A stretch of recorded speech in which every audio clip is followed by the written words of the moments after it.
Hello, good afternoon student. Welcome to my YouTube channel. देखो, हम जो बात कर रहे थे, हम बात कर रहे थे अपने कॉम्प्लेक्स एनालिसिस से बात कर रहे थे। कॉम्प्लेक्स एनालिसिस में हमारा एनालिटिक चैप्टर चल चुका था। उसमें कल हमारी मोस्ट इंपॉर्टेंट थ्योरम हो चुकी थी और कुछ डेफिनेशंस थी।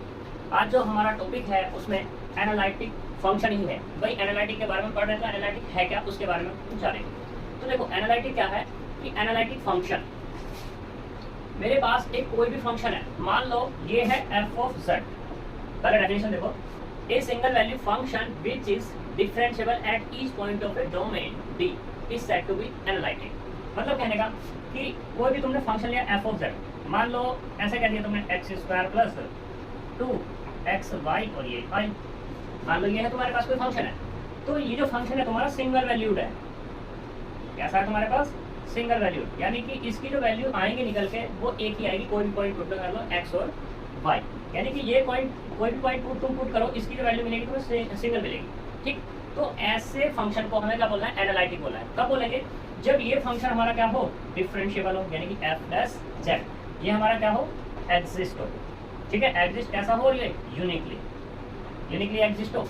तो अगर ये फंक्शन हमारा ऐसा कर रहा है, सिंगल वैल्यूड भी है और एग्जिस्ट भी है, यानी कि क्या हो गया? डिफरेंशिएबल हो गया तुम्हारा ये। अगर ये फंक्शन तुम्हारा डिफरेंशिएबल है और डोमेन तुमने कोई भी लिया है डी, इस डोमेन डी के अंदर तो मैं इस फंक्शन को क्या बोल दूंगा? Analytic function. जो भी तुम फंक्शन ले रहे हो, सिंगल वैल्यू फंक्शन, चाहो तो यहाँ पे एफ ऑफ जेड बोल सकते हो। एफ ऑफ जेड, इस एफ ऑफ जेड को क्या बोल दूंगा मैं? एनालिटिक। क्लियर? अब हम बात करते हैं यहाँ पर कि एनालिटिक जो फंक्शन है उसको एक दूसरे नाम से भी जाना जाता है। किससे? होलोमॉर्फिक फंक्शन के नाम से भी इसे जाना जाता है, एनालिटिक फंक्शन को। ठीक, अब बात करते हैं यहाँ पर किसके बारे में? Isolated singularity of f of z. ये क्या होता है? ये डेफिनेशन तुम्हारी आ सकती है, जो मैंने यहाँ नोट पॉइंट करके बनाई हुई है, एनालिटिक के बाद नोट पॉइंट करके बनाई हुई है, ये डेफिनेशन से तुम्हारी आ सकती है। अब यहाँ पर बात करते हैं कि आइसोलेटेड सिंगुलरिटी। आइसोलेटेड सिंगुलरिटी क्या है कि if a function f of z is analytic at some point in every neighbourhood of a z naught, कि कोई भी जेड नोड है, इस जेड नोड के नेबरहुड में कुछ पॉइंट ऐसे मिले जिन पे क्या है वो फंक्शन हमारा एनालिटिक है, accept eight z node itself. Z node को छोड़ते हुए इसके नेबरहुड में बहुत सारे कुछ पॉइंट मिल गए हमें। ये मान लो जेड नोड है तुम्हारा, इस जेड नोड के नेबरहुड में कुछ पॉइंट मिल गए, मान लो ये पॉइंट मिल गए, इन पे क्या हो गया? हमारा फंक्शन एनालिटिक हो गया। ठीक है, then z naught is called a isolated singularity. तो हम यहाँ पे इस जेड नोड को क्या नाम दे देंगे? Isolated singularity. ये जो पॉइंट हमारा जेड नोड है ये कैसा? आइसोलेटेड सिंगुलरिटी है। ठीक है, अब हम बात करते हैं किस पे? यहाँ पे क्या है हमारे पास? रिमूवल। तो रिमूवल के बारे में बात कर रहे हैं। A function f of z is defined in a domain D is said to be removable. भाई जैसा तुम नाम से देख रहे हो, removable singularity.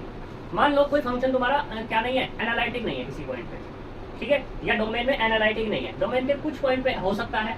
A function f of z is defined in a domain D, defined तो है, is said to be removable singularity at a point z naught of D if f z is not analytic at z naught but can be more made analytic by simply assign a suitable value to the function of f z at the point z node. मतलब वही है जो मैं तुमसे बता रहा था कि कोई भी तुम्हारे पास फंक्शन है, मान लो एक कोई भी तुम्हारे पास f ऑफ z है, उस f ऑफ z जो फंक्शन है वो एनालिटिक नहीं है। किसके अंदर? डोमेन के अंदर। डोमेन क्या है हमारे पास? डी। उस डी के अंदर क्या है हमारे पास? z node. तो हमने कह दिया कि वो हमारे पास एनालिटिक नहीं है, लेकिन कुछ पर्टिकुलर वैल्यूज को रख करके हम उसको अगर बना पाए एनालिटिक, तो हमारे पास जो कहलाएगा फंक्शन वो क्या कहलाएगा? Removable singularity.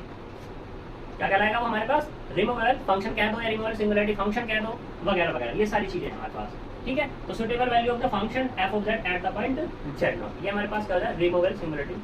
ठीक, अब बात करते हैं रेगुलर फंक्शन। रेगुलर फंक्शन में क्या है कि a function f of z is said to be regular at a point z naught if it has a removable singularity at z naught and if f of z is analytic in some deleted neighborhood of z node। यानी कि पहले बात तो ये हमें तुम्हें बताना removal, क्या बताना? रेगुलर फंक्शन बताना। रेगुलर फंक्शन होने के लिए फंक्शन को क्या होना पड़ेगा? रिमूवल। रिमूवल होने के बाद तुमने जो लिया है जेड नोड लिया, जेड नोड क्या निकाला? डिलीटेड नेबरहुड निकाला हुआ है।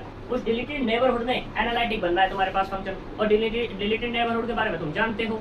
ठीक है, यानी कि तुम्हें एक ऐसा फंक्शन जो एफ ऑफ जेड है और वो कैसा तुम्हारा? रिमूवल है। रिमूवल होने के बाद तुम्हारे पास क्या है? जेड नोट है, उस वो जेड नोट क्या है? Removal sorry deleted neighbourhood point है। डिलीटेड नेबरहुड पॉइंट होने पर, ठीक है, तो वो क्या है? डिलीटेड नेबरहुड है। डिलीटेड नेबरहुड में क्या बनाना है? तुम्हें उस फंक्शन को एनालिटिक बनाना है। जो एनालिटिक बनेगा फंक्शन, अगर ऐसा हो पाया कि तुम एनालिटिक बना पाए, तो उस फंक्शन को हम क्या बोलते हैं? रेगुलर फंक्शन बोलते हैं। एक बार फिर से देखो, कोई तुम्हारे पास ये फंक्शन है एफ ऑफ जेड, ठीक है, ये कैसा है तुम्हारे पास, a function f of z is said to be regular at a point z not. ये जेड नॉट पे क्या है तुम्हारे पास, कैसा है तुम्हारे पास, मतलब सॉरी, इस एफ ऑफ जेड को रेगुलर बोल देंगे, किस पे, जेड नॉट पे।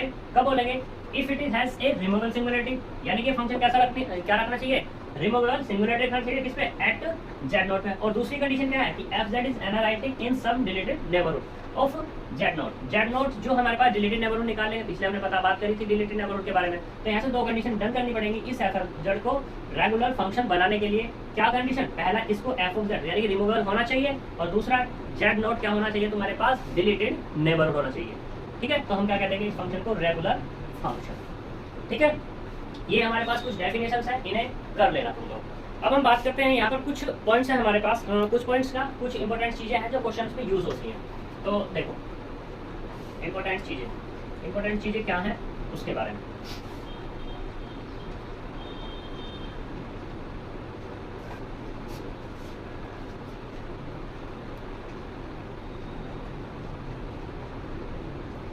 अब मान लो एक थ्योरम है तुम्हारी, थ्योरम दी गई है वो, ठीक है, या थ्योरम कह दो या प्रॉपर्टी कह दो, जो भी तुम बोलना चाहो।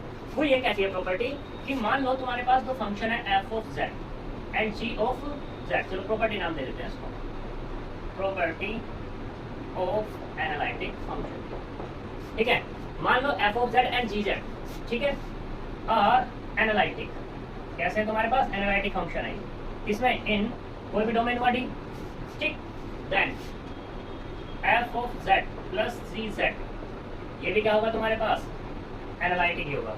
ऐसे ही तुम क्या निकालोगे, एफ ऑफ जेड माइनस के जी ऑफ जेड, ये भी क्या होगा, एनालिटिक होगा। तुमने क्या निकाला, f of z into g of z, ये भी क्या होगा, एनालिटिक।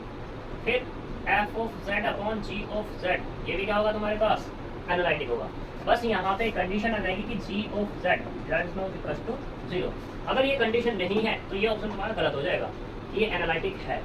ठीक है, जब तुम इस पे कंडीशन लगाओगे कि g of z does not equal to 0, तभी तुम्हारा ये एनालिटिक रह पाएगा। क्लियर इतनी बात। फिर ऐसे ही तुमने क्या किया, एक फंक्शन ले लिया एफ ऑफ जेड, ये तो भैया तुम्हारा एनालिटिक है ही, तो ये भी क्या होगा तुम्हारे पास, एनालिटिक ही होगा, जहाँ पर के है एनी स्केलर। ये क्या है तुम्हारे पास, स्केलर, ये रियल और कॉम्प्लेक्स दोनों हो सकते हैं। ठीक है, तो ये हमारी एक इम्पोर्टेंट था। अब इसके बाद हमारा एक इम्पोर्टेंट थ्योरम है, थ्योरम का नाम, थ्योरम जो है तुम्हारे पास वो है necessary and sufficient condition for f of z to be analytic, यानी कि एनालिटिक कंडीशन बतानी है नेसेसरी एंड सफिशिएंट के लिए। तो यहाँ पे जो तुम्हारा प्रूफ करने के लिए थ्योरम आ सकती है, थ्योरम का स्टेटमेंट क्या है वो मैं आपको पढ़ के बताता हूँ, और उसको प्रूफ क्या करना उसके बारे में बताता हूँ। वो इंपॉर्टेंट है बहुत ज़्यादा, ठीक है, और इंपॉर्टेंट है। तो यहाँ से एक रिजल्ट भी निकलेगा, एक रिजल्ट निकलेगा CR इक्वेशन, यानी कि कोची-रीमान इक्वेशन निकलेंगे। कोची-रीमान इक्वेशन क्या है वो हम पहले इसको प्रूफ करेंगे, फिर उसके बारे में हम बात करेंगे। तो यहाँ थ्योरम दी होगी तुम्हारे पास, थ्योरम नंबर 1 है मेरे पास। तो इसने कहा है कि if a function f of z, इसने फंक्शन लिया कि f of z u of x y plus i v of x y, ये हमारे पास कोई फंक्शन, इसने कहा इज एनालिटिक। क्या कहा इसने, एनालिटिक है। ठीक, इस डिफरेंशियल, पहले बात तो एनालिटिक के बाद इसने ये कहा है, एनालिटिक नहीं बोला, इसने बोला डिफरेंशिएबल। क्या बोला इसने, differentiable at any point Z, कोई भी पॉइंट है तुम्हारे पास जेड, यानी कि ये x y. The partial derivative u x, जो partial derivative i u x v x u y v y should exist, यानी कि एग्जिस्ट है। ठीक, and satisfy the equation, and satisfy the equation. वो कौन सी इक्वेशन होगी कि del you over del x बराबर del b over del y, और दूसरी है del you over del y equal to minus के del b over del x.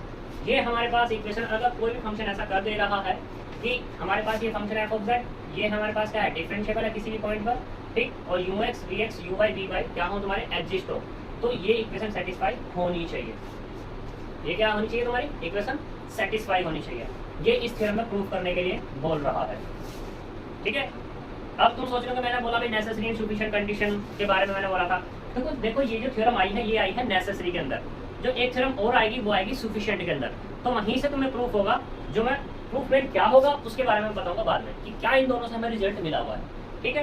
Important theorem जो है वो ये वाली है, जो दूसरे वाली थ्योरम है उसका सिर्फ हम स्टेटमेंट याद रखते हैं, क्योंकि वहाँ पर उसका ज़्यादा इतना कुछ खास यूज़ नहीं है और इम्पोर्टेंट भी नहीं है वो पॉइंट ऑफ एग्जाम के पॉइंट ऑफ व्यू से, ठीक है जी। तो हम बात करते हैं यहाँ पे इसके प्रूफमेंट है। तो देखो जरा प्रूफमेंट कैसे करेंगे, इम्पोर्टेंट है और ये बार बार बोल रहा हूँ इम्पोर्टेंट है, इम्पोर्टेंट है। थ्योरम 1 इम्पोर्टेंट, ठीक है जी। प्रूफमेंट देख लो इसका, थ्योरम मैंने तुम्हें समझा दिया। तो हम लेट करते हैं यहाँ पर लेट कि W equal to f of z u of x y plus i v of x y, ठीक है।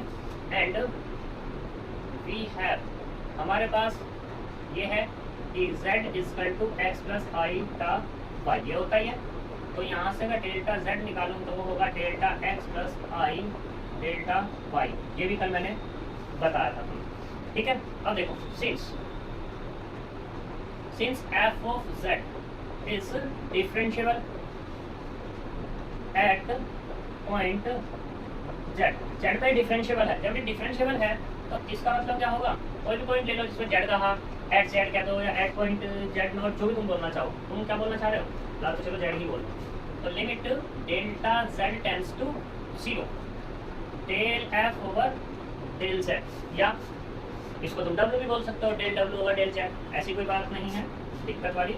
ये limit delta z tends to 0, ठीक। इसको कितना आएगा, f of z plus delta z minus के f of z upon delta z, ठीक है। एग्जिस्ट, ये क्या होगा तुम्हारे पास, एग्जिस्ट यूनिकली, ठीक है जी। तो अब इसके बारे में हम बात करते हैं, ये निकलेगा क्या हमारे पास, limit delta z tends to 0 delta z tends to 0। देखो पहले यहाँ पे देखो, इसको मैं तुम्हें थोड़ा सा दिखाता हूँ। f ऑफ z बराबर क्या है, f ऑफ z बराबर ये है, ठीक। तो यहाँ से f of z plus delta z कितना निकलेगा, ये तो निकलेगा u x plus delta x y plus delta y, ठीक, plus i v x plus delta x y plus delta y, ये तो मिलेगा। तो इसी को मुझे यहाँ पे रखना है, तो रख लो जी। तो कितना आएगा यहाँ पर, ये होगा u x plus delta x y plus delta y, ठीक, plus i v x plus delta x y plus delta y minus ऐसे ये वाला कितना u x y plus i v x और ये y अपॉन कितना मिलेगा यहाँ से, अपॉन मिल जाएगा डेल्टा z है ना, तो ये डेल्टा x प्लस आई डेल्टा y, ठीक। सिंप्लीफाई कर लो थोड़ा सा, डेल्टा z टेंड्स टू 0, देखो u यहाँ पर है, u यहाँ पर, हमने इन दोनों को साथ लिया, u x plus delta x y plus delta y minus के u x y, ये मैंने एक साथ कर लिया, माइनस ऐसे यहाँ से ले लिया, देखो i यहाँ पर है और i ही यहाँ कॉमन कर लिया, माइनस के चलो प्लस कर लेते हैं i, तो यहाँ से कितना मिलेगा v x plus delta x y plus delta y minus के v x और ये y, ठीक। और अपॉन में कितना चल रहा है जी, ये चल रहा है delta x plus i delta y, ठीक, equal to limit delta z tends to 0। यहाँ पे भी चाहो तो तुम वैल्यू रख सकते हो, लेकिन हम बड़ा ना करके छोटा सा इसलिए लिख रहे हैं।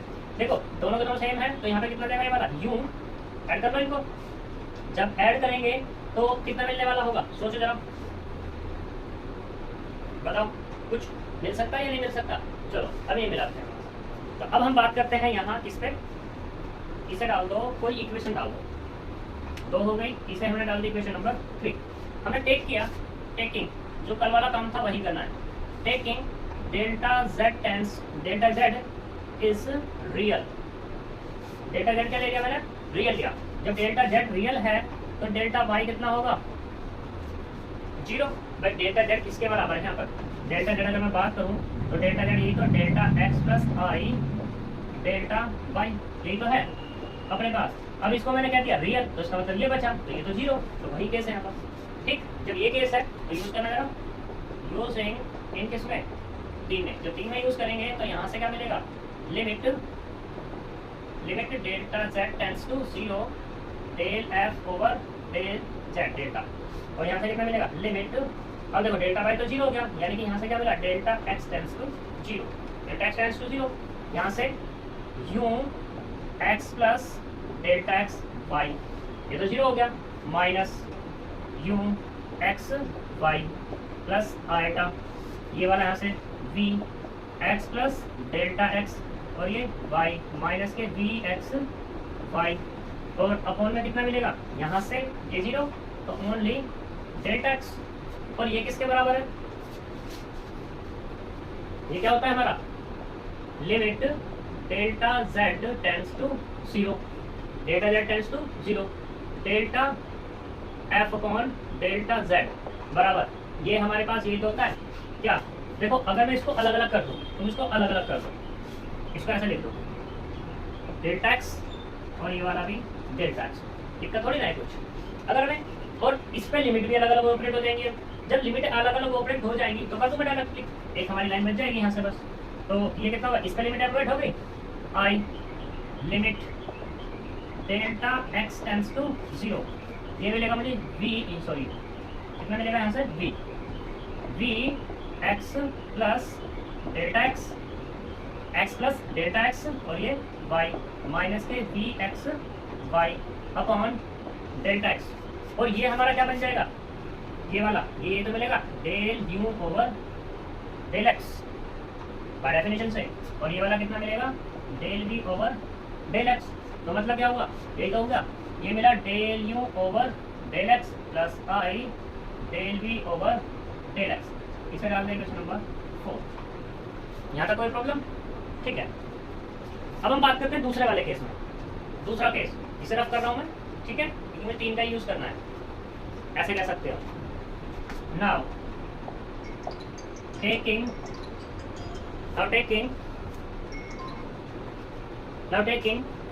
डेल्टा जेड इज इमेजिनरी, तो उस केस में हमारे पास डेल्टा एक्स क्या हो जाएगा, जीरो हो जाएगा, जब जीरो हो जाएगा तो उस केस में यहाँ से क्या मिलने वाला, ये देख लो, तो देखो रफ कर रहा हूँ इसको,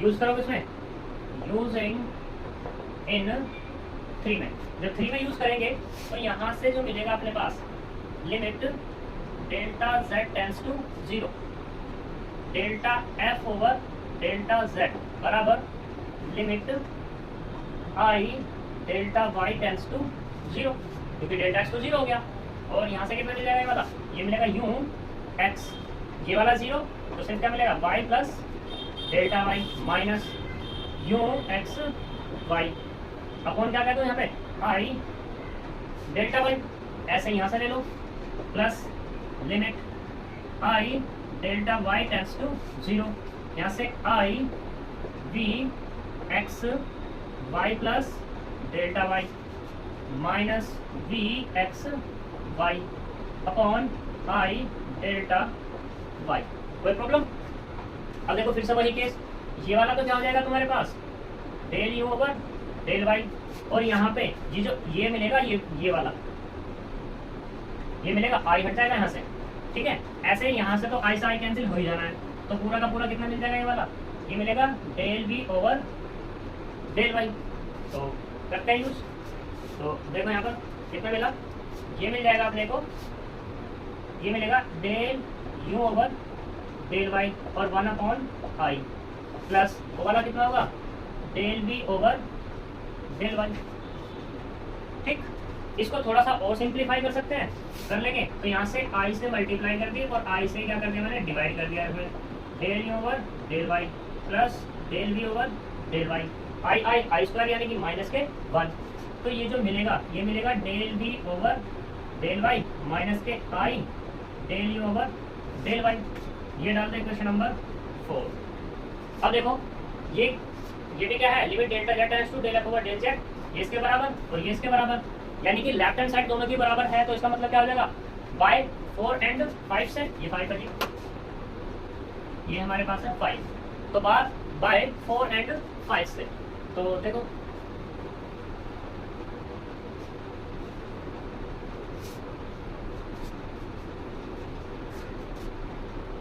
बाय 4 एंड 5।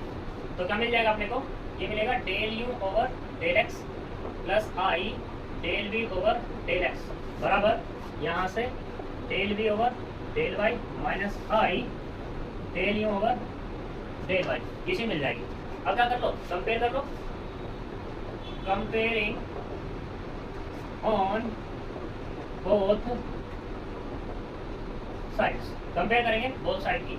तो यहाँ पे कितना होगा, del you over del x बराबर del v over del y, real की रियल के साथ एंड इमेजनरी की इमेजनरी के साथ। तो del v over del x equal to minus के del you over del y, या इसको ऐसे भी लिख सकते हैं del you over del x equal to del v over del y and del you over del y equal to minus के del v over del x. ठीक है जी, ये हमारा प्रूफ हो गया। अब ये जो है इसको बोलते हैं C R equation. C R equation full form होती है इसकी कोचे-रीमान इक्वेशन।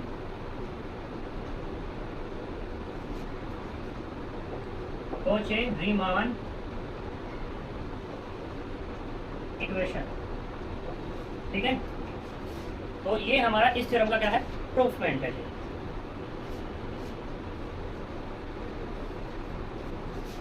रीमान को थोड़ा सा सही कर लें,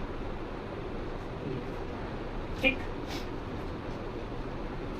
तो बात करते हैं अब इसकी दूसरी कंडीशन पे जो हमारे पास है। वैसे वो हमें प्रूफ करके दिखानी नहीं है तो इसलिए हम उसमें बात ही नहीं करते। हम चलते हैं एक नोट पॉइंट पर बात करते हैं। एक नोट पॉइंट क्या है उसके बारे में देख लेते हैं। तो ये मैं रफ कर रहा हूँ।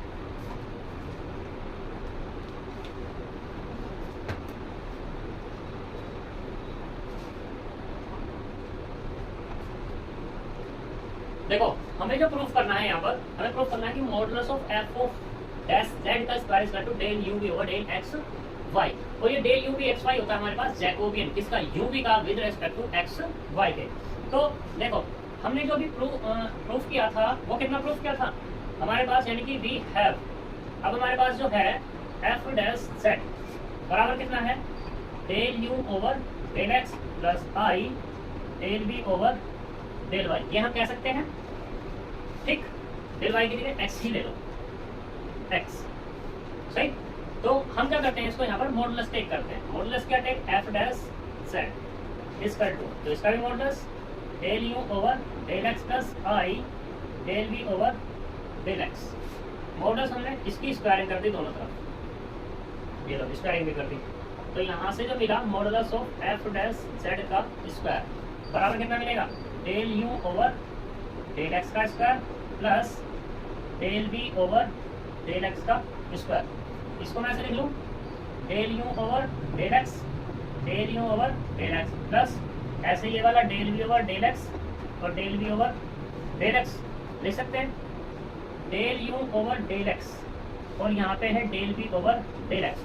हमने अभी प्रूफ किया था कि del you over del x बराबर किसके है, del v over del y के, and del you over del y किसके बराबर प्रूफ किया था, del v over del x, वो भी माइनस के। तो यहाँ पे डेल ओवर डेल एक्स की वैल्यू रखो, कितनी रखोगे, del v over del y. ऐसे ही अब del v over del x है उसकी वैल्यू कितनी है, माइनस के del you over del y, बस ये इक्वेशन, ठीक। और इसको कैसे लिख सकते हो, ये लिख सकते हो del you over del x del you over del y del v over del x और del v over del y. देखो इसकी इसके साथ मल्टीप्लाई करेंगे ये आ गया, माइनस इसकी इसके साथ मल्टीप्लाई करेंगे ये आ गया, और ये क्या होता है अपने पास, ये होता है जैकोबियन ऑफ यू वी, या ऐसे कहते हैं del u v over del x y. ये किसके बराबर, modulus of f dash z का स्क्वायर, या हम इसको ऐसे भी कह सकते हैं कि modulus of f dash z का स्क्वायर। ये क्या होगा तुम्हारे पास, जैकोबियन इसका यू वी का with respect to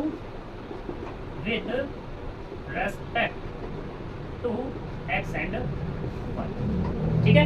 most important है ये, तुम्हारा पूछ लिया जा सकता है। अब ऐसे ही बात करते हैं, यहाँ पर दो तीन नोट पॉइंट और हैं, उनके बारे में भी जान लेते हैं। पूछ ले भाई कि डिफाइन ये वाला नोट पॉइंट, ये वाले से मतलब लैग्रेंज मीन वैल्यू थ्योरम, ये तुम्हारा पूछा जा सकता है, बस यहाँ क्वेश्चन में यूज होगा लैग्रेंजेस मीन वैल्यू थ्योरम। वो क्या कहता है, देखो इफ हमारे पास क्या है, हमारे पास एक फंक्शन है if f of x in the interval कौन सा, ये है a less than equal to x less than equal to a plus h is continuous and differentiable. Continuous है और डिफरेंशिएबल है, सही। देन ये हमारे पास c is equal to a plus theta h। अब बात करते हैं कि थीटा, देखो थीटा जो है 0 से बड़ा है, 1 से क्या है, छोटा है। और यहाँ पे बात करूँ अगर मैं c की, तो c बिलोंग्स करेगा वो ओपन इंटरवल जो हमारे पास है a प्लस h। तो उस केस में जो वैल्यू निकल के आएगी f of a plus h minus के f of a equal to h f dash a plus theta h। ये लैग्रेंज मीन वैल्यू थ्योरम कहती है, ठीक है। बस इस तरह में याद रख लेना, कभी कि कहीं पे ऑब्जेक्टिव वगैरह में पूछेगा तो इसलिए, बाकी तो यहाँ तो मुश्किल ही है, ठीक है। तो नेक्स्ट चलते हैं अपन यहाँ पर,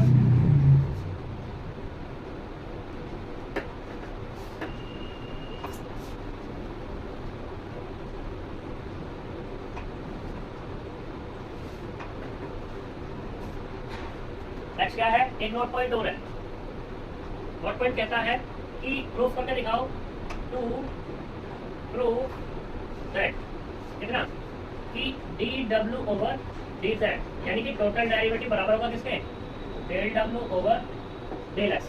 तो देखो जी, वी हैव, हमारे पास क्या है कि एफ डैश जेड बराबर कितना है, u x plus i v x है। तो एफ डैश जेड दिया हुआ है, तो यहाँ पे डी डब्ल्यू ओवर डी जेड बराबर कितना देगा, del you over del x plus i del v over del x, ये हो जाएगा। इसको मैं लिख लें del over del x u plus i v, और ये किसके बराबर है, डब्ल्यू के, डब्ल्यू तो है भाई, क्योंकि डब्ल्यू बराबर यू प्लस आई वी ही तो होता है। तो कितना जाएगा ये, डेल डब्ल्यू ओवर डेल एक्स, हो गया नहीं प्रूफ। कोई तुमसे पूछने लगे कि क्या निकालो, डेल डब्ल्यू ओवर डेल जेड निकालो जी, तो क्या निकाल कर दिखा दो, डब्ल्यू का यू के रेस्पेक्ट में निकाल कर दिखा दो डेरिवेटिव पार्शियली, तो तुम्हारा क्या निकल जाएगा, डी डब्ल्यू ओवर डी जेड निकल जाएगा, ठीक। अब एक नोट पॉइंट और है जो कि क्या है, मोस्ट है, मोस्ट इम्पोर्टेंट। ये मोस्ट इम्पोर्टेंट इसलिए है क्योंकि अगर हम बात करें अभी जो बीएससी थर्ड में है रियल एनालिसिस, ठीक है, कॉम्प्लेक्स है, रियल नहीं है, कॉम्प्लेक्स एनालिसिस और रियल भी वैसे वहाँ पर, ठीक है। तो वहाँ पर उसकी दृष्टि से बहुत इंपॉर्टेंट है, कैसे, वहाँ पे कोई भी फंक्शन दे देता है, उस फंक्शन को पूछता है डिफरेंशिएबल है या नहीं है। तो देखो उसे फंक्शन को डिफरेंशिएबिलिटी चेक करने का बहुत आसान सा तरीका, if f of z is equal to डब्ल्यू, ये क्या है हमारे पास, डब्ल्यू है। हमने क्या निकाल लिया, इस डब्ल्यू का डेरिवेटिव निकाल लिया किसके रेस्पेक्ट में, जेड कॉन्जुगेट के रेस्पेक्ट में, ठीक है। अगर ये आ जाता है 0 तो मैं कह दूंगा then f of z is differentiable for all z, और z belongs to D. Domain के हर एक पॉइंट पर ये क्या होगा, तुम्हारा डिफरेंशिएबल होगा, अदरवाइज नॉट, अदरवाइज नॉट। अगर नहीं आता तो डिफरेंशिएबल नहीं है। अब डिफरेंशिएबल नहीं है तो क्या ये हमेशा ही ऐसा रहेगा कि डिफरेंशिएबल ना हो, देखो ऐसा नहीं कह सकते कि हमेशा डिफरेंशिएबल नहीं होगा, कुछ पॉइंटों पे ये डी के कुछ पॉइंटों पे डिफरेंशिएबल हो सकता है। अब बात करें कि जो एग्जांपल देखो, एग्जांपल देख लेते हैं भाई साहब। तो एग्जांपल मान लो हमने माना है यहाँ पर f of z equal to modulus of z का स्क्वायर, इसको चेक करना है कि डिफरेंशिएबल किस पॉइंट पे है, तो चेक कर लो। इसका मतलब क्या है, जेड इंटू जेड कॉन्जुगेट, हमने क्या निकाला, डेल डब्ल्यू ओवर डेल जेड कॉन्जुगेट निकाला, तो कितना मिल गया जी, जेड मिल गया। अब इफ जेड बराबर 0 तो क्या हो जाएगा, डेल डब्ल्यू ओवर डेल जेड बराबर 0 हो जाएगा। जब ये 0 हो गया तो इसका मतलब क्या होगा, F of z is differentiable eight किस पे, एट जेड बराबर 0 पे, ठीक। बट नो वेयर डिफरेंशिएबल इस पे डी माइनस 0, अगर डी में से 0 निकाल दिया जाए तो ये फिर 0 नहीं होने वाला, तो सॉरी फिर ये डिफरेंशिएबल नहीं होने वाला अगर जीरो निकाल दिया डोमेन में से। तो क्लियर है बात? ये डिफरेंशियबिलिटी चेक करने का बहुत अच्छा मेथड है, इंपॉर्टेंट है और बहुत आसान भी है। ठीक है, अब हम चलते हैं क्वेश्चंस की तरफ। क्वेश्चन क्या है उसके बारे में बात करते हैं, सब करते हैं।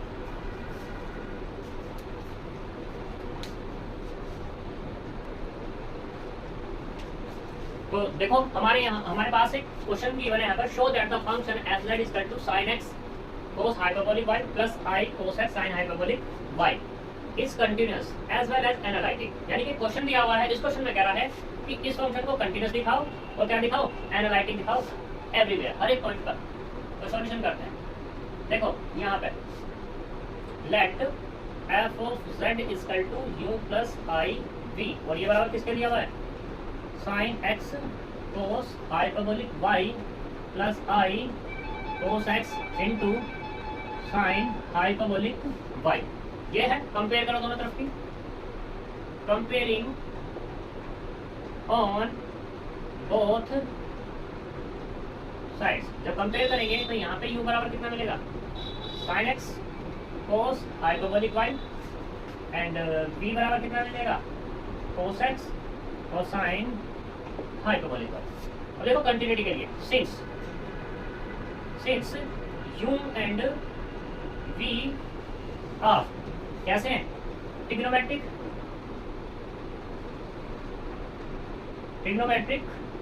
फंक्शंस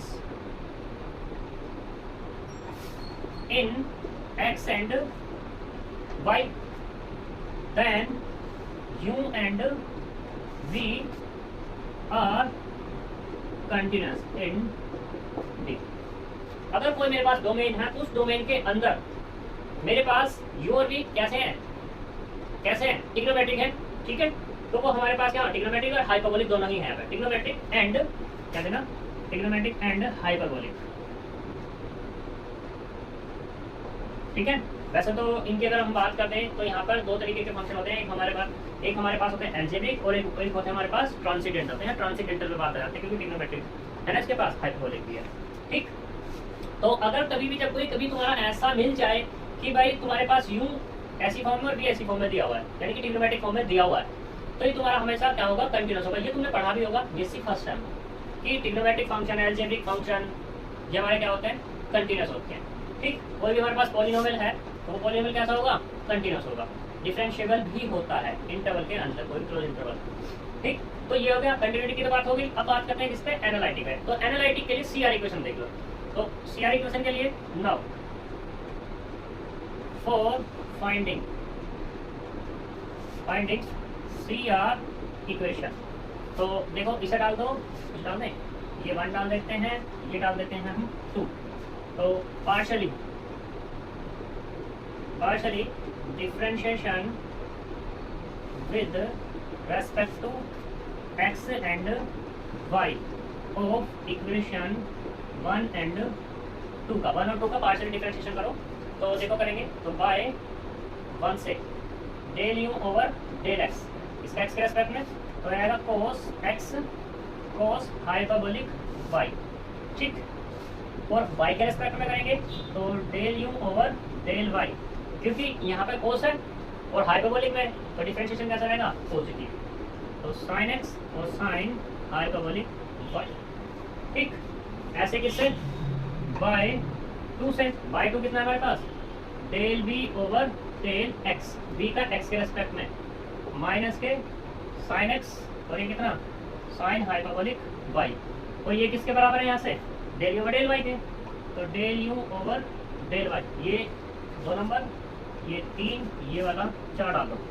बाय किससे, 4 से, बाय 4 से जब बात होगी तो यहाँ पे इसको हम ऐसे लिख सकते हैं, ये माइनस में, तो del u over del y बराबर माइनस के del v over del x। पहली कंडीशन तो डन। दूसरा, अब की बात del v over del y, del v over del y मतलब कितना, v का y के रेस्पेक्ट में cos x और cos हाइपरबोलिक y, और इसकी वैल्यू कितनी है यहाँ से, del u over del x, del u over del x, by किससे, बाय 3 से। तो यहाँ से क्या मिल गया, del u over del x equal to del v over del y। अब देखो since f of z is continuous and CR equation satisfy क्या है? satisfy then f of z is analytic। अब हमारे पास क्या हो जाएगा? ये एनालिटिक हो जाएगा और यही हमें क्या करना था? प्रूफ करना।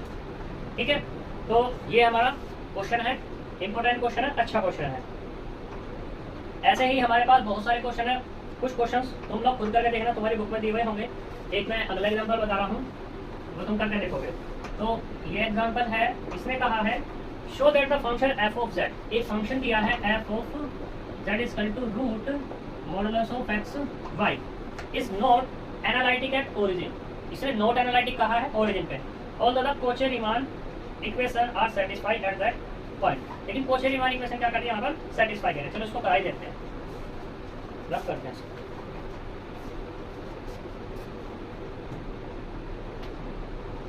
तो देखो हमारा यहाँ पे ये क्वेश्चन है, अच्छा क्वेश्चन है, ये भी इंपॉर्टेंट है। ठीक, इसके बारे में हमें बताना है, क्या बताना है? शो ही करके दिखाना है कि ये फंक्शन हमारा एनालिटिक नहीं है बट CR इक्वेशन सेटिस्फाई कर रहा है। अभी तुम देख रहे होंगे कि भाई हमारा पहले वाले पे क्या CR इक्वेशन सेटिस्फाई कर गया था, तो एनालिटिक था वो। देखो ये बात ऐसी है, जब तुम्हें एनालिटिक बताना है तो CR इक्वेशन की तो बात हो रही होगी ही होगी। ठीक, तो जो तुम्हारे पास फंक्शन है उसे एनालिटिक बताना, तो उसको कंटीन्यूअस होना पड़ेगा, डिफरेंशिएबल होना पड़ेगा, CR को सेटिस्फाई करना पड़ेगा। ठीक, तब तुम कह सकते हो कि ये तुम्हारा क्या है? एनालिटिक है। दूसरी बात ये है, जब हमने एनालिटिक की डेफिनेशन बताई थी तो उसमें क्या बताया था कि फंक्शन हमारा क्या होना चाहिए? डिफरेंशिएबल होना चाहिए। हमें ये थोड़ी ना कहा था कि एनालिटिक होना चाहिए। ठीक, तो चेक करते हैं। सबसे पहले हम बात करते हैं एनालिटिक पे, किसके लिए? फॉर CR इक्वेशन के लिए, फॉर CR इक्वेशन के लिए। तो यहाँ पे लेट कर लेते हैं क्या कि f of z is equal to u plus i v, और ये किसके बराबर है? Root modulus of x y और प्लस के 0 दूंगी i। ठीक, comparing on both side, comparing on both sides. तो u बराबर कितना होगा यहाँ पे? ये होगा root modulus of x y। ठीक है, एंड v बराबर कितना होगा? 0। हमें बात करनी है एट ओरिजिन, एट ओरिजिन। तो निकालो यहाँ पे del you over del x, del you over del x निकाल लेते हैं। तो क्या निकलेगा? देखो हमारे पास फॉर्मूला है del you over del x का, जब हमने अभी प्रूफ किया था तो उसमें निकला था limit delta x tends to 0, कितना? U x plus delta x minus के कितना? यू एक्स और ये वाई, और अपॉन में कितना था? Delta x. ठीक, ये था ये वाई माइनस के यू एक्स वाई, ये हमारे पास फॉर्मूला था। तो अब हमें बात किस पे करनी है? इस पे बात करनी है, इसके del you over del x पे बात करनी है।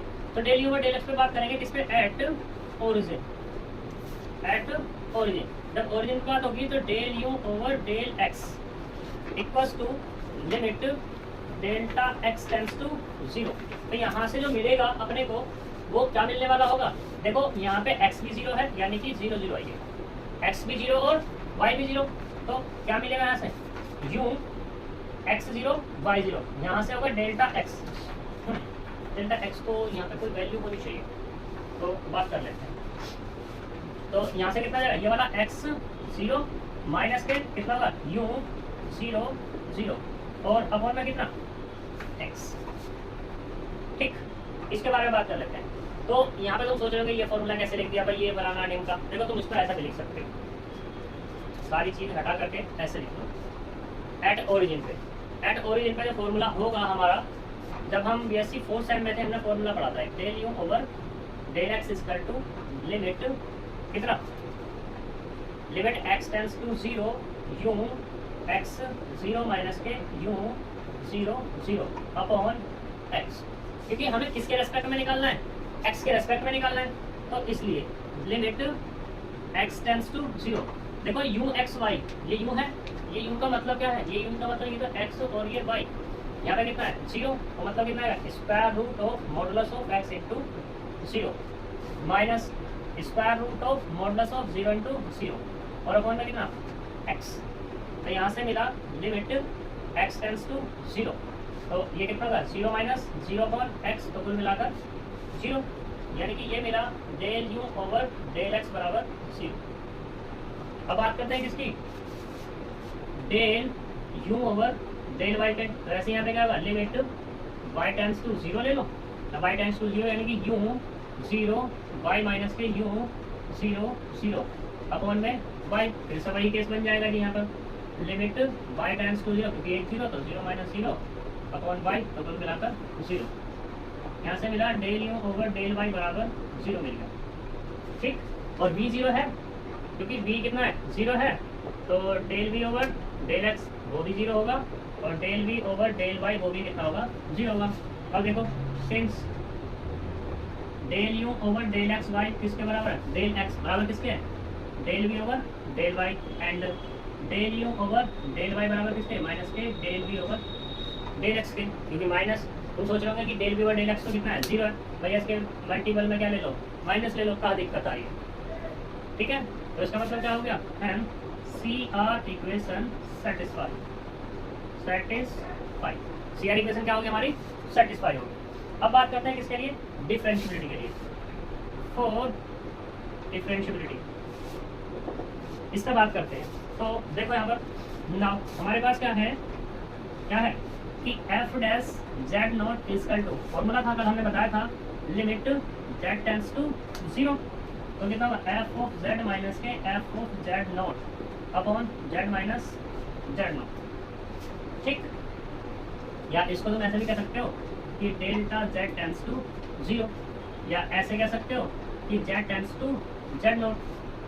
ये अब हमारे पास जेड नॉट कितना है जी 0, तो कितना आएगा limit z tends to 0 f of z minus के f of 0 upon z minus 0, f of z मुझे दिया हुआ ही है कितना, तो लिमिट जेड टेंस टू 0 यानी कि कितना x y tends to 0, square root of modulus of x y, f of 0 लोगे तो सारा का सारा ही 0 आएगा, और अपॉन में कितना आएगा एक्स प्लस आई का वाई आ जाएगा, ठीक। तो यहाँ से जो मिला अपने को वो मिला limit x y tends to 0, square root of modulus of x y upon x plus आल्टा वाई, ये मिल गया, ठीक। अब हम चलते हैं, ये रख करो मैं,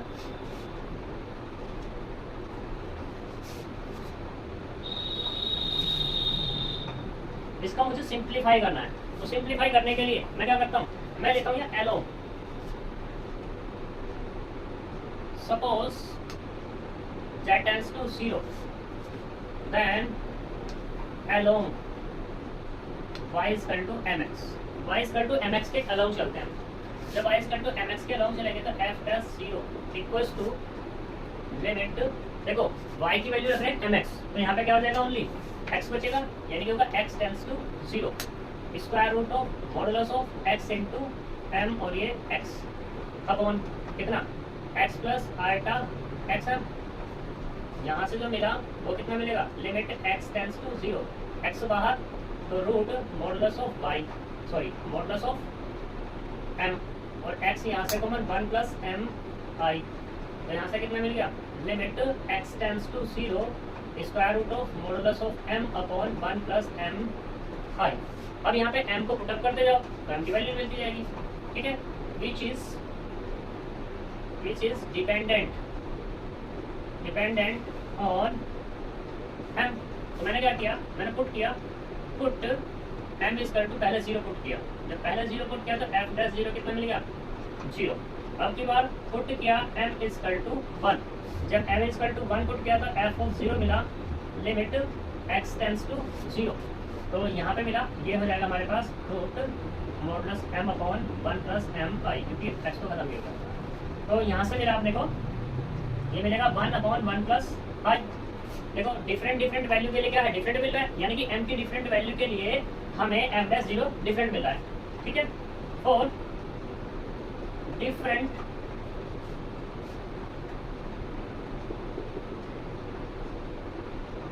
different value of m, then find f dash 0 is different,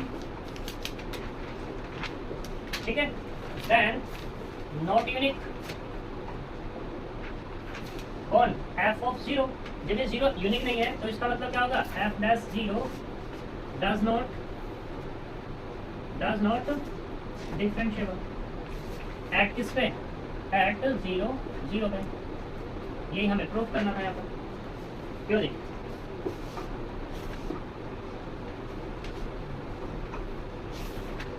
तो देखो हो गया हमारा proof, does not differentiable at origin. ठीक, ये हमारे पास एग्जांपल था मोस्ट इंपोर्टेंट। अब हम बात करते हैं, इसकी बात करते हैं।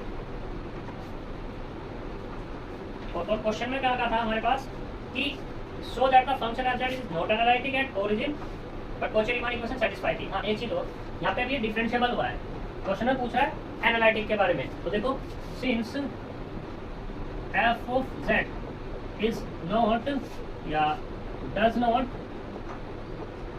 डिफरेंशिएबल एट 0 0, तो इसका मतलब क्या हो जाएगा, f of z does not analytic at 0 0, ठीक है जी। ये हमें यहाँ पर प्रूफ करना था। अब देखो ऐसे ही तुम्हारे पास क्वेश्चंस है बहुत सारे, मैं लिख रहा हूँ कुछ क्वेश्चंस का, वो तुम कर ले। नेक्स्ट एग्जांपल ये है, show that the function f of z equal to, एक f ऑफ z दिया कितना, x y प्लस के y is everywhere continuous but is not analytic. इसने कहा है कि ये क्या है तुम्हारा, कंटिन्यूअस है। इसमें एवरीवेयर, एवरीवेयर से मतलब डोमेन का पूरा का पूरा, ठीक। इसने कहा कि ये हमारा पास क्या नहीं है, नॉट एनालिटिक, एनालिटिक नहीं है, ठीक है। अब देखो इस क्वेश्चन से ये जो 3 हम करेंगे और ये जो हम करेंगे, ये जो क्वेश्चन तुम लोग करोगे, मैं तो नहीं करूंगा, तुम लोग करोगे, इससे ये प्रूफ हो जाएगा, कंटिन्यूअस तो हो जाएगा, ठीक है। फिर तुम यहाँ पे डिफरेंशिएबल देखोगे, डिफरेंशिएबल होने के बाद फिर देखोगे तुम एनालिटिक, सॉरी CR इक्वेशन। जब CR इक्वेशन हो जाएगी यहाँ पर सेटिस्फाई, अगर CR इक्वेशन सेटिस्फाई होगी, कंटिन्यूअस भी होगा, डिफरेंशिएबल भी हो गया, तो तुम्हारा एनालिटिक हो जाएगा, ठीक है। तो ये वही चीज है यहाँ पर। अब फिर है क्वेश्चन, नेक्स्ट क्वेश्चन है तुम्हारे पास कि if w equal to log z, w बराबर कितना दिया हुआ है यहाँ पर, log z। चलो इसको मैं कराता हूँ क्वेश्चन को, इसमें कुछ और ही कह रहा है।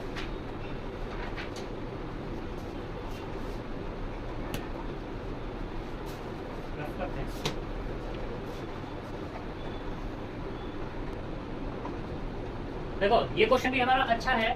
इस क्वेश्चन में मैंने इसलिए तुम्हें करा रहा हूँ क्योंकि इसमें कुछ चीज पूछी हुई है। इसने कहा w is log z, find dw over dz। मैंने तुम्हें भी बताया था कि dw ओवर dz किसके बराबर होगा, ये होगा dw over dz equal to del w over del x, इसके बराबर मैंने बताया था। यानी कि ये निकाल लो, तुम्हारा ये मिल जाएगा। फिर इसमें दूसरी चीज में कहा है, दूसरी चीज में कहा नॉन एनालिटिक। नॉन एनालिटिक से मतलब नॉट एनालिटिक। नॉट एनालिटिक का मतलब क्या होगा, CR इक्वेशन देख लो। अगर CR इक्वेशन डन हो गई फिर आगे कुछ सोचेंगे, अगर CR इक्वेशन डन नहीं हुई तो क्या होगा, तुम्हारा एनालिटिक नहीं होगा, ठीक है जी। तो करते हैं बात, दो फाइंड dw और dz and determine w is non analytic. हाँ देखते हैं इसके बारे में क्या कहता है ये।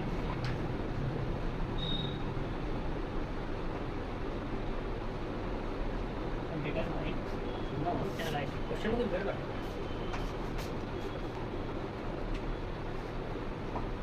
देखो क्वेश्चन के बारे में, क्वेश्चन है हमारे पास w equal to log z। पहले क्या करा, find dw over dz and determine where w is non analytic. यहाँ पे क्वेश्चन को पढ़ करके ऐसा लग रहा है कि हमें जो डिटरमाइन यानी कि निकालना है कि नॉन एनालिटिक है w, ठीक है। लेकिन ऐसा कुछ नहीं, यहाँ पे ये w के बारे में कह रहा है कि इस w को बताइए कि ये हमारा एनालिटिक है या नहीं। तो इसके बारे में मुझे बात करनी है। तो देखो सॉल्यूशन में w गिवन क्या है हमारे पास, given w equal to log z, w equal to log z। log z को हम कैसे लिख सकते हैं, log x plus iota y। तो यहाँ पे कितना आएगा, w इक्वल टू, इसका फॉर्मूला ओपन कर दो, कितना 1/2 log x square plus y square plus i tan inverse x upon y upon x, ये हमारे पास फॉर्मूला होता है। log x plus iota y का ये हमारा फॉर्मूला होता है। तो इससे हमें क्या करना है, कंपेयर कर दो। और ये w किसके बराबर है जी, ये w बराबर है u प्लस आई वी के। कंपेयर करो, comparing on both sides.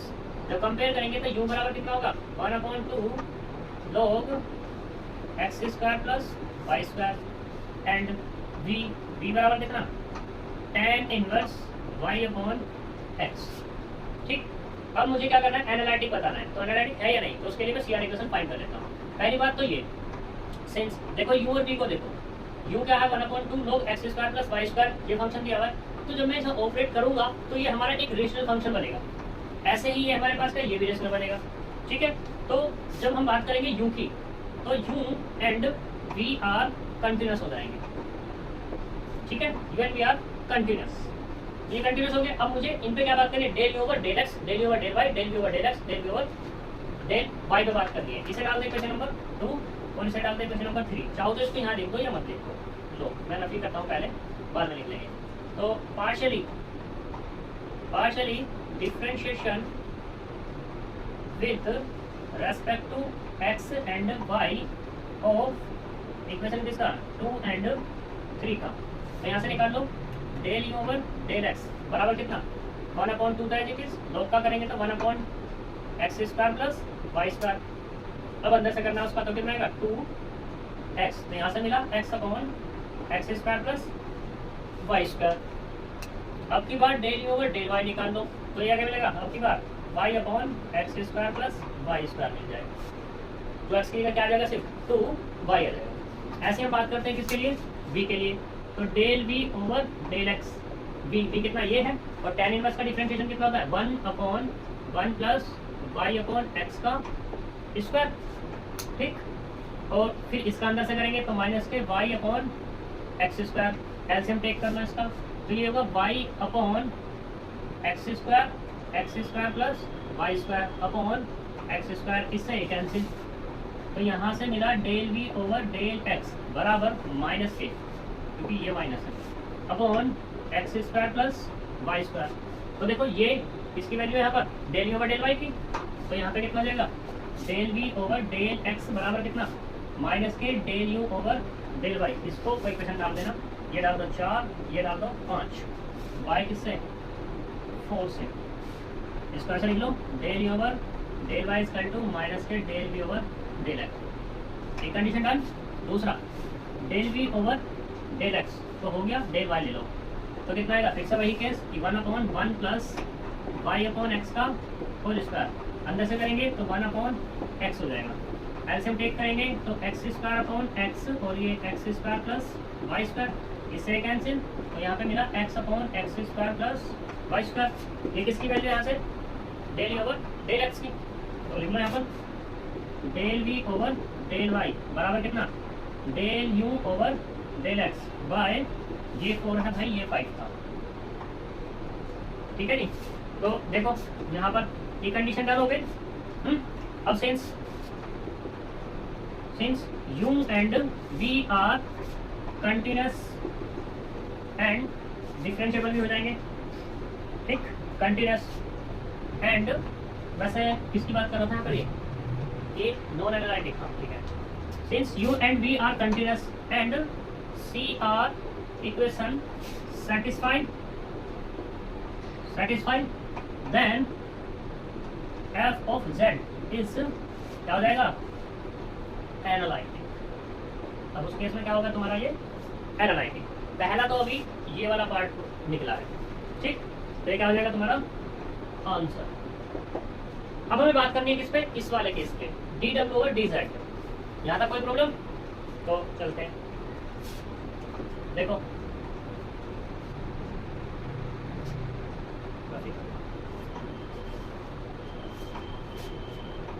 we have, समझाने के लिए we have dw over dz किसके बराबर है, डेल डब्ल्यू ओवर डेल एक्स के, और यहाँ पे कितना del over del x u plus i v होकर, और ये कितना होगा del you over del x plus i del v over del x. अच्छा ऑपरेट हो गया ये। Del you over del x अभी निकला था x upon x square plus y square by 4 से, plus i del v over del x, del v over del x कितना है माइनस के y upon x square plus के y square by 4, इसको डाल देना 6 बाय 4 एंड 6 से। तो यहाँ पे जो मिलेगा डी डब्ल्यू ओवर डी जेड बराबर x upon x square plus y square minus i y upon x square plus y square, दोनों से कॉमन क्या है 1 upon x square plus y square common, तो एक्स माइनस वाई वाई बच गया। तो ये कितना हो गया तुम्हारा ऊपर वाला, ये तो हो गया जेड कॉन्जुगेट, और नीचे वाला क्या हो जाएगा जेड, और ये जेड कॉन्जुगेट हो जाएगा, क्योंकि जेड बराबर कितना एक्स प्लस आइटा वाई। तो यहाँ से जेड कॉन्जुगेट कितना होगा एक्स माइनस के आइटा वाई तो होगा, और दोनों की मल्टीप्लाई करेंगे तो ये मिल जाएगा। अब इससे ये कैंसिल, तो यहाँ से क्या मिला डी डब्ल्यू ओवर डी जेड बराबर 1 अपॉन जेड, ये तुम्हारा आंसर होगा ठीक। और यहाँ पर जो कंडीशन है z does not equal to 0, देखो यहाँ पे क्या है ये डेल ओवर डेल एक्स है, इसको मैंने अंदर ऑपरेट किया तो ये मिल गया। अब del you over del x, अभी मैंने वैल्यू निकाली थी 4 नंबर पे, ये की वैल्यू थी x upon x square plus y square, फिर del b over del x थी, ये थी हमारी वहाँ पर 6 नंबर पे माइनस के y upon x square plus y square, इनको दोनों को ले लिया ठीक, इनको साथ ले लिया, यहाँ पे भी सेम है, यहाँ पे भी सेम कॉमन कर लिया, यहाँ पे x माइनस आइटा वाई मिल गया ठीक। यहाँ आइटा वाई जब मिला तो z बराबर कितना होता है हमारे पास x प्लस आई वाई, और कॉन्जुगेट लेंगे तो कितना आएगा दिस, और दोनों की मल्टीप्लाई कर दूँ z इंटू जेड कॉन्जुगेट तो कितना होगा x plus iota y into में x माइनस के आइटा वाई, तो कितना हो जाएगा एक्स स्क्वायर माइनस के आई स्क्वायर वाई स्क्वायर, तो यहाँ से कितना x square plus y square, क्योंकि स्क्वायर माइनस के 1 और माइनस माइनस कैसा हो गया प्लस, तो इसके लिए मैंने क्या लिख दिया ये तो लिखा यहाँ पे जेड जेड कॉन्जुगेट, और जेड से यहाँ पे क्या जेड कॉन्जुगेट आपस में डिवाइड हो गए तो 1 अपॉन जेड, और x माइनस आयोटा वाई का x माइनस आयोटा वाई ये जेड कॉन्जुगेट प्लस की वैल्यू ठीक है ना। तो ये है अपने पास कोई दिक्कत, ये हमारा फाइनल, ये यानी कि आंसर है। अब हम बात करते हैं कुछ और क्वेश्चन है यहाँ पर, तो उनके बारे में तुम ही बात करोगे, मैं लिख रहा हूँ बस उनको, अब नहीं कराऊंगा मैं तो नेक्स्ट टॉपिक कराऊंगा। पहले मैं क्वेश्चन लिख देता हूँ, फिलहाल तो टाइम नहीं है, कल ही बात करेंगे, नेक्स्ट नेक्स्ट है मैं क्वेश्चन लिख देता हूँ बस।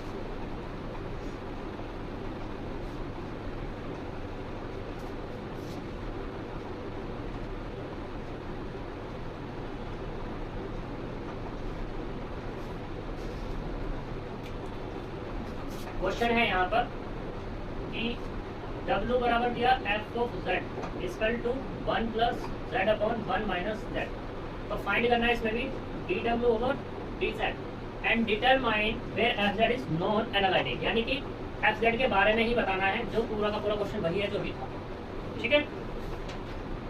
फिर दूसरे वाले में दूसरा क्वेश्चन इसने कहना है कि d अपॉन dz और इसका z conjugate does not exist anywhere, show करके हमें दिखाना है, ये भी तुम ही करोगे ठीक है।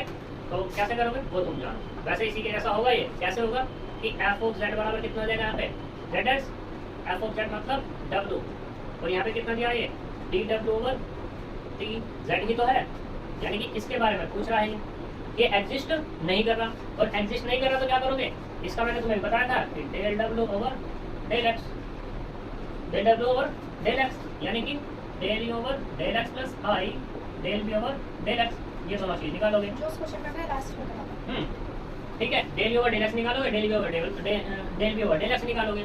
अब दोनों में से कोई सा एग्जिस्ट नहीं कर रहा होगा, जब ये एग्जिस्ट नहीं कर रहा इनमें से कोई सा, ऐसा भी हो सकता है कि दोनों ना करे, वो तुम देखोगे क्वेश्चन को खुद करके, मैं नहीं देखने वाला ठीक है। तो ये भी थोड़ी ना एग्जिस्ट कर पाएगा, तो वो केस एग्जिस्ट करेगा मतलब एग्जिस्ट से मतलब यहाँ पे अगर एग्जिस्ट किया तो इसकी कोई वैल्यू आ रही होगी, फाइनाइट आ रही होगी, यूनिक आ रही होगी ठीक है। लेकिन यहाँ पे एग्जिस्ट ना करने का मतलब ये है कि यहाँ पे यूनिक वैल्यू ना हो, क्या ना हो तुम्हारी यूनिक ना हो, या ऐसा इनफाइनाइट आ रही हो, जो भी कुछ भी आ रहा होगा वो अभी मैं नहीं कर रहा, तो तुम लोग देखो। ऐसे ही कुछ क्वेश्चन और हैं यहाँ पर कि find where the following function are analytic, फिर वो तो यही क्वेश्चन हो गया। दूसरे वाला है f of z equal to e raise to the power z हो गया, फिर एक क्वेश्चन है cos x sin y plus i sin x और ये cos y, इस पर भी तुम्हें बात करनी है। ठीक,